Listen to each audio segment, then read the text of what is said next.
ယုံကြည်ခြင်းမှာသွားပြီးတော့ဈေးလျှော့လို့မရဘူးဗျအဲ့စကားမှတ်တာယုံကြည်ခြင်းမှာဈေးလျှော့ရင်တင်ဖျားကိုမယုံတာအခြေအနေကိုကြည့်ပြီးတော့မှဈေးပြန်လျှော့တဲ့အလုပ်မလုပ်နဲ့တင်ထားတဲ့ level ကိုတင်ရောက်အောင်သွားနိုင်ရမယ်ပို့ကိုလည်းပို့တယ်ဖျားယုံကြည်ခြင်းဆိုတာရှင်းလေးချက်လေးထုတ်ပြပါအောင်ဟေဘဲခန်းကြီး7အငယ်1ကိုချက်လေးထုတ်ပါ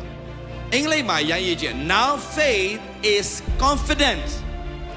in what we hope for ယုံကြည်ခြင်းလို့ပြောလာရင် you must have confidence faith is what confidence in what we hope for we must have hope တို့မှမျှော်လင့်ခြင်းရှိရမယ်တဲ့အခြေအနေဘာကြီးပဲဖြစ်နေပါစေလက်ရှိအခြေအနေကျွန်တော်စိတ်ဝင်စားဘူးလက်ရှိအခြေအနေကိုပြောင်းပြန်လှနိုင်တဲ့ယုံကြည်ခြင်းနဲ့မျှော်လင့်ခြင်းတဲ့မှာရှိဖို့ပဲအရေးကြီးတယ်ဘာအခြေအနေလဲလက်ရှိအခြေအနေကတင်းကိုဆွဲချလို့မရစေရဘူး